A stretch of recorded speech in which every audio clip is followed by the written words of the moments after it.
آج ایک بڑا واقعہ ہوا ہے۔ پی ٹی آئی کے سینئر رہنما اور سینیٹر اعظم خان سواتی کو آج الگ صبح 3 بجے اسلام آباد میں ان کے گھر سے گرفتار کیا گیا۔ انہوں نے الزام لگایا کہ انہیں برہنہ کر کے بدترین تشدد کا نشانہ بنایا گیا ہے۔ F I A cyber crime wing نے ان کی گرفتاری تسلیم کی ہے اور ان پر آرمی چیف مخالف غیر ذمہ دارانہ ٹویٹ پر مقدمہ قائم کیا ہے۔ اعظم سواتی پر الزام ہے کہ انہوں نے اپنی ٹویٹ میں آرمی چیف کا نام لے کر توہین آمیز متنازعہ تبصرہ کیا۔ یہ ٹویٹ انہوں نے ایف آئی اے کے منی لانڈرنگ کیس میں وزیر اعظم شہباز شریف اور حمزہ شہباز کی بریت کے پس منظر میں کی تھی۔ یقینی طور پہ جس طرح سے اعظم خان سواتی کی یہ ٹویٹ ہے، اس کی حمایت کہیں سے ہمیں نظر نہیں آ رہی، اس کی گفتگو کے حوالے سے کوئی حمایت سمجھ میں نہیں آ رہی۔ یقینی طور پر اس ٹویٹ کے حوالے سے جو رد عمل سامنے آ رہا ہے، ہاں اس کی ضرور ہمیں تنقید نظر آتی ہے۔ آج صبح اعظم سواتی کو اسلام آباد کے ڈسٹرکٹ اینڈ سیشن کورٹ میں بھی پیش کیا گیا۔ ایف آئی اے نے 7 روزہ جسمانی ریمانڈ پر ان کی استدعا تھی پولیس کی، جبکہ اعظم سواتی کے وکیل بابر اعوان نے عدالت میں موقف اپنایا کہ ان کے موکل کو سیاسی بنیاد پر گرفتار کیا گیا ہے اور بہیمانہ تشدد کا نشانہ بنایا گیا ہے، جس پر عدالت نے فوری طور پر اعظم سواتی کا پمز ہاسپٹل میں میڈیکل چیک اپ کرانے کا حکم دیا اور میڈیکل رپورٹس کی بنیاد پر صرف 2 روزہ جسمانی ریمانڈ منظور کیا۔ عدالت کے احاطے میں میڈیا سے گفتگو میں اعظم سواتی نے کہا کہ صرف ایک ٹویٹ کرنے پر ان کے کپڑے اتار کر تشدد کیا گیا۔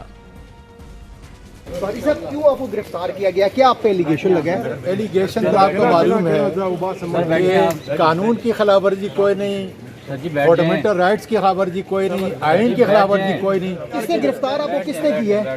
یہ ایف آئی اے نے۔ کس کیس میں؟ نہیں ایف آئی اے، لیکن ایجنسیوں نے مجھ پہ جو تشدد کیا گیا ہے وہ ایجنسیوں نے کیا۔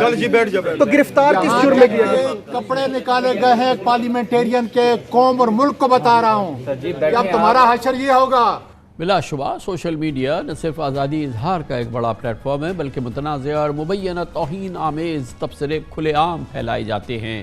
ایک ایسی ہی متنازع ٹویٹ پر اعظم سواتی کو گرفتار کیا گیا، اور لیکن دلچسپ بات یہ ہے کہ آج ٹویٹر پر دن بھر اعظم سواتی کی حمایت و مخالفت میں 2 ہیش ٹیگ ٹرینڈ کرتے رہے۔ اہم بات تو یہ بھی ہے کہ پیپلز پارٹی کے سینئر رہنما اعتزاز احسن کے آرمی چیف سے متعلق جن خیالات اور انٹرویوز پہ جو سامنے آئے، جن کی بہت تشہیر بھی ہوئی، اس پر فی الحال کوئی بات پرس نہیں ہوئی ہے، اور اس پر بھی جو تبصرے ہو رہے ہیں اس چیز کو اجاگر کیا جا رہا ہے۔ اعظم سواتی کی اسی نوعیت کے ٹویٹ پر قانون میں حرکت میں آیا ہے، مگر امپورٹنٹ بات یہ ہے کہ اس حوالے سے سینیٹر اعظم سواتی کے بہت زیادہ حمایتی موجود نہیں ہیں۔ اس حوالے سے جو رد عمل سامنے آیا ہے، بہرحال اس کی بڑی تنقید ہو رہی ہے اور الزام لگایا جا رہا ہے کہ پارلیمنٹیرین کو برہنہ کر کے تشدد کیا گیا۔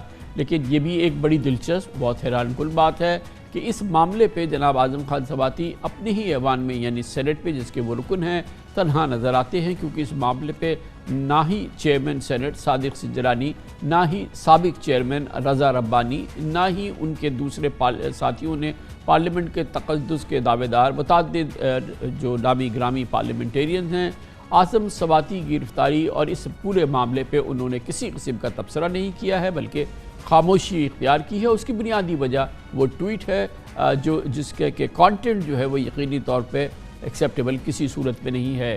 انسانی حقوق کے ترجمان بھی اس حوالے سے خاموش ہے۔ ہم نے human rights commission of Pakistan, human rights watch, Amnesty international, کسی کی طرف سے اس پورے معاملے پر اس حوالے سے اس اعظم خان سواتی کی گرفتاری یا ان کی جو الزامات ہیں اس حوالے سے کسی قسم کا کوئی تبصرہ سامنے نہیں آیا۔ انسانی حقوق کی تنظیموں نے بھی اس پہ تبصرہ نہیں کیا۔ ہاں یقینی طور پہ اعظم خان سواتی کے رہنما سابق وزیر اعظم عمران خان نے آج جلسہ عام میں خطاب کیا اور کہا کہ شہباز گل کی طرح اعظم سواتی کو برہنہ کر کے تشدد کیا گیا۔